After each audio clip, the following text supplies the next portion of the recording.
no que ele for contrário. Artigo 30. Compete aos municípios suplementar a legislação federal e a estadual no que couber. Esses dispositivos aqui é uma primeira introdução para a gente adentrar agora no federalismo vertical, certo? Então, municípios, eles podem legislar concorrentemente? Convido você agora. Abra o seu artigo 30 da Constituição para a gente analisar esse primeiro questionamento. Olha só. Compete aos municípios, inciso 1, legislar sobre assuntos de interesse local. Ponto. A primeira coisa que a gente vai falar é: município só tem competência para legislar sobre assunto de interesse local.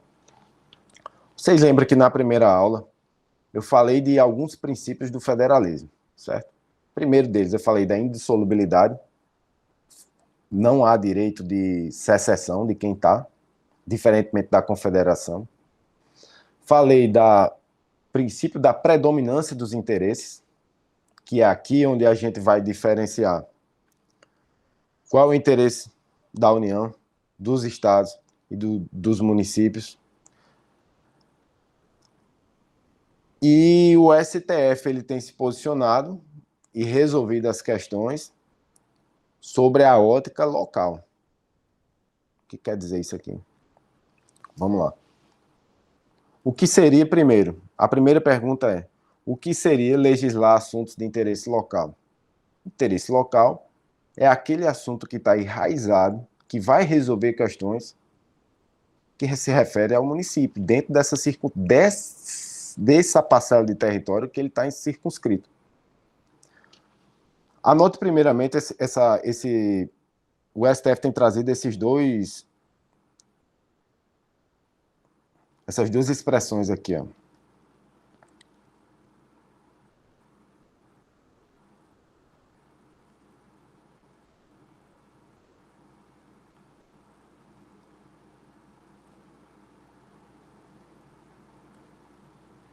Presumption against preemption, e traz do outro lado, ó.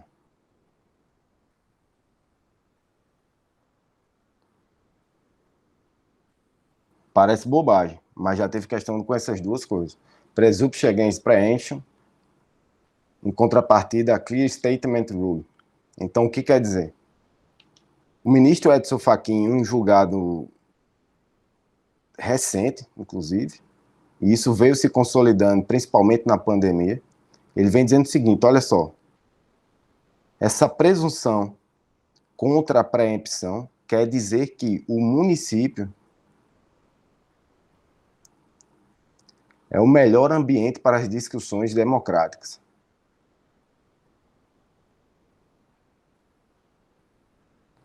Não tem que o Estado, não tem que a União impor ao município o que ele quer dizer, o que é o melhor interesse para ele. A União só tem que legislar, assim como o Estado, assuntos que interfiram no interesse local quando imprescindível. A regra é: houve um embate entre uma norma regional, lei-se Estado, uma norma geral da União e um interesse local, deve-se prevalecer o interesse local, certo? Veja outra coisa. Esse outro Clear Against Statement Rule, perdão, ele já vai se contrapor aos estados. O que quer dizer isso aqui? É a outra corrente que defende que os estados ou União tem que prevalecer sobre as normas municipais. O STF ele vai adotar essa primeira corrente aqui, Presumption Against Preemption. Ou seja, o interesse local é o melhor ambiente para as discussões democráticas, pois é lá, no convívio, no calor da população, que o prefeito vai saber o que é melhor para a sua comunidade, né? Tá mais próximo. E ele vai de embate a essa concentração de poder do nosso federalismo.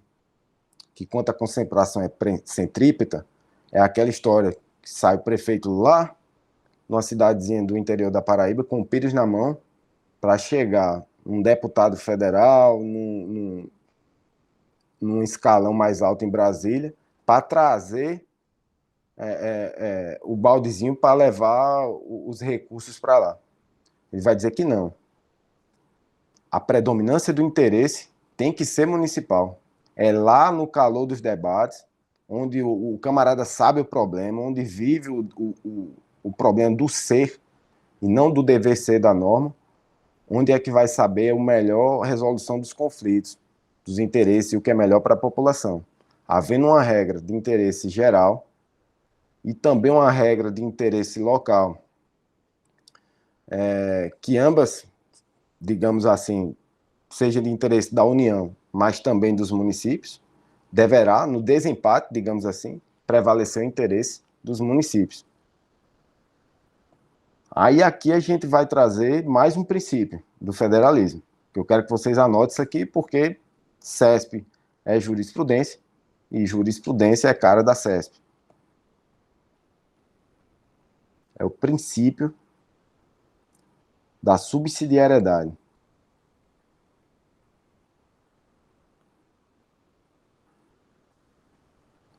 Tudo que eu expliquei refere-se a isso aqui. A União e os estados só podem legislar, invadir o interesse local excepcionalmente. Excepcionalmente. E o que seria esse excepcional? Quando cada município se legislasse, haja visto são 5.700 municípios, tocasse o barata voa, assim, tornasse insustentável. Teve cada município com sua norma. Então, para fins de padronização, vai prevalecer o interesse geral e regional.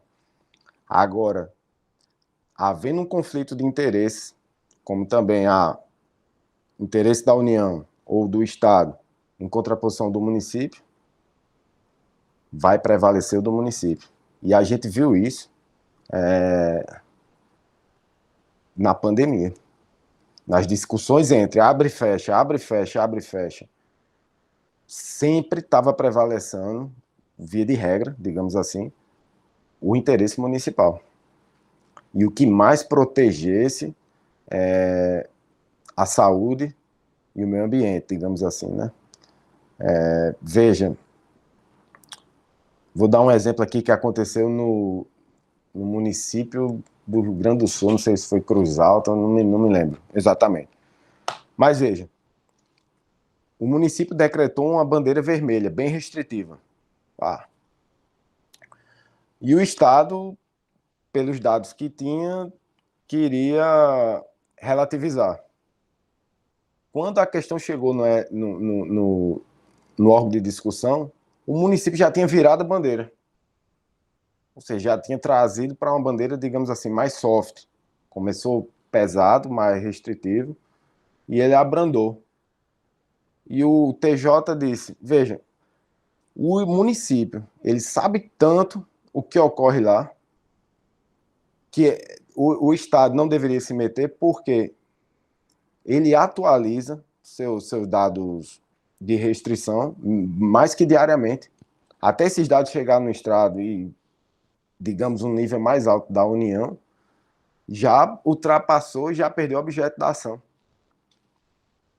Perceberam, mais ou menos?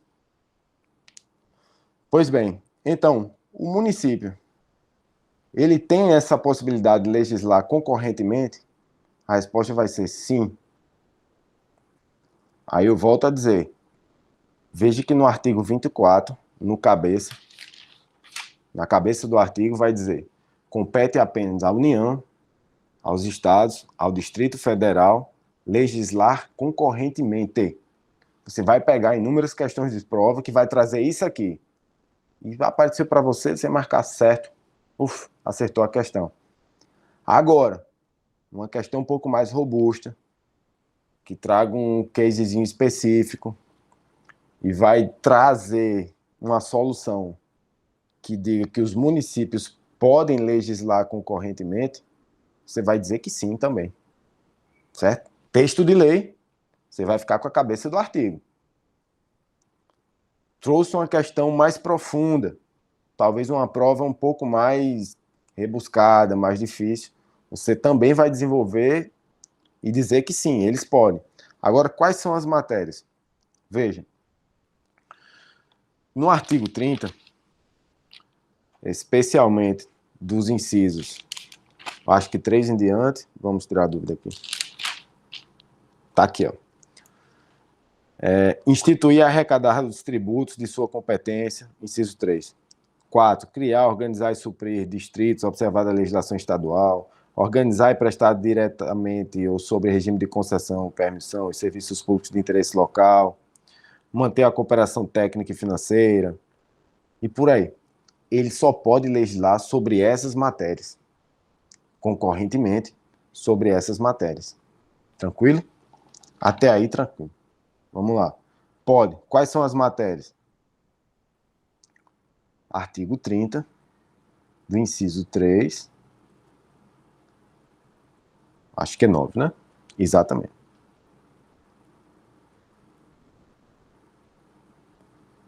Deixa eu só anotar aqui também para você lembrar disso aqui.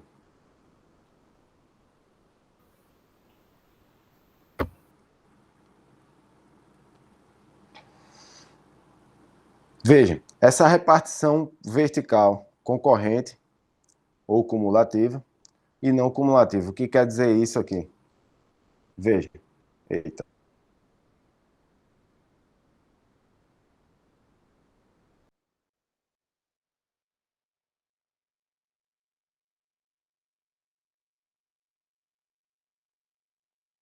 Acho que a internet do professor travou.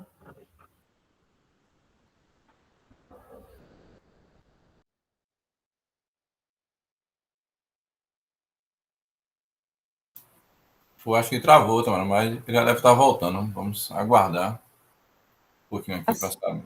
Tá certo, Wendel Alves.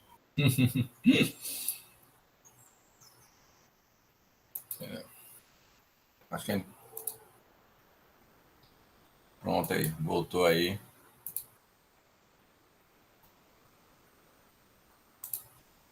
Ele voltou, ele está tentando conectar aqui, eu acredito.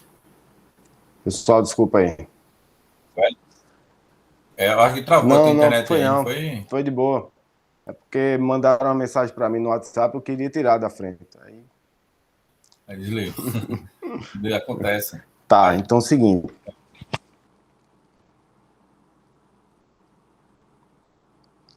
Eu fiz um primeiro questionamento aqui, ó, no artigo 24. Como é que se dá essa concorrência para legislar? É de bolo? A União pode legislar e pá. Já introduzi mais ou menos a resposta. E é aqui, ó. Há dois modelos dessa repartição. Ela pode ser cumulativa ou não cumulativa. O Brasil adota não cumulativa. E o que quer dizer? Em resumo, princípio da preponderância dos interesses. Veja, o Brasil, ele adota esse modelo aqui, ó, não cumulativo.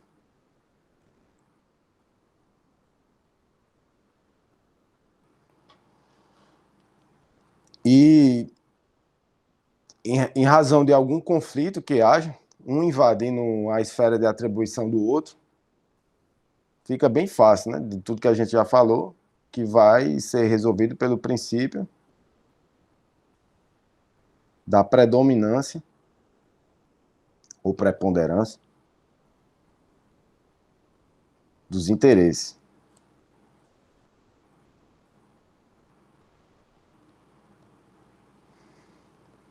Vamos lá. E se a União não produzir, legislar normas gerais, como a gente viu lá nos parágrafos do artigo 24. Vamos ler de novo? Olha só. Diz o 24 o seguinte, parágrafo 1º, 2º, 3º e 4º. Vamos lá. Primeiro diz que no âmbito da legislação concorrente, a União vai editar normas gerais. Tranquilo? O que quer dizer normas gerais? Normas que estabeleçam um padrão nacional de forma que os estados eles poderão descer a miúde, né, as especificações de cada ambiente, enfim. Veja que o Brasil tem dimensões continentais. Nós temos 5 regiões, diversos climas, né? Um relevo altamente diferente de um canto para outro do Brasil. E se a União, diferenças regionais claras ainda de desenvolvimento, né? Haja visto os estados do Sul são bem mais desenvolvidos do que do Nordeste, principalmente em desfavor do Norte também, né? 80% do Norte não tem sequer saneamento básico, só para a gente ter uma noção. Então, a União ela não pode estabelecer uma regra estanque que impeça que os estados desenvolvam a sua miúde, né? A miúde nas suas particularidades. Então, o que a União faz? Vai trabalhar regras gerais que possibilitem aos estados especificarem, certo? Aí vamos lá. Digamos que a União fechou a casinha e disse: daqui eu não faço nada, não vou legislar e ponto. O que acontece? O Constituinte ele trouxe a solução também. No artigo 2º ele vai dizer: a competência da União para legislar sobre normas gerais não exclui a competência suplementar do Estado. Tranquilo? E o que quer dizer? Tudo aquilo que eu falei. Ó, União legisla normas gerais. Os estados, cada um dentro da sua norma suplementar, de forma a trazer especificidades à sua região. Aí, digamos, essa daqui a doutrina chama de competência suplementar, complementar. O nome é intuitivo, porque ele só vai completar as normas gerais que a União já trouxe. Beleza. Diferentemente, seria essa aqui, ó. Suplementar supletivo. O que ocorre aqui?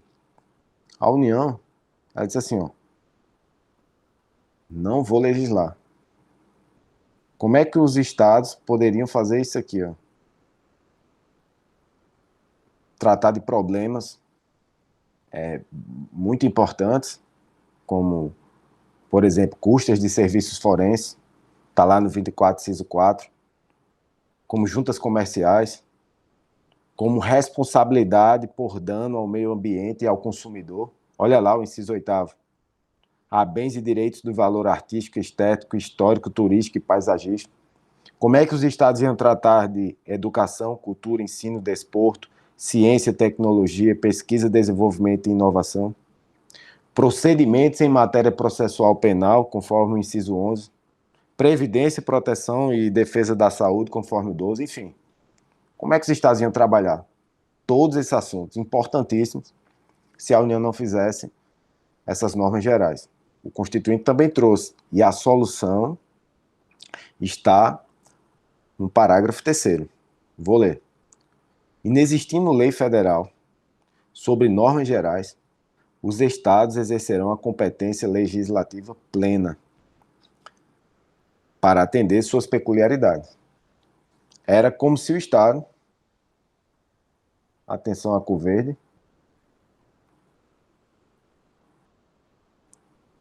dissesse o seguinte: tá, União, você não vai legislar, né? Então, beleza. Eu vou legislar. Isso é o que a doutrina chama de suplementar supletivo. Entenderam o processo, né? Isso aqui cai muito em prova, pessoal. Então, voltando um pouquinho para a gente entender. Primeiro caso, parágrafo 2º. A União legisla, ela exerce seu poder legiferante, estabelece normas gerais. Só que a União ela não pode especificar ou trazer essa norma geral de forma estanque, já trabalhada,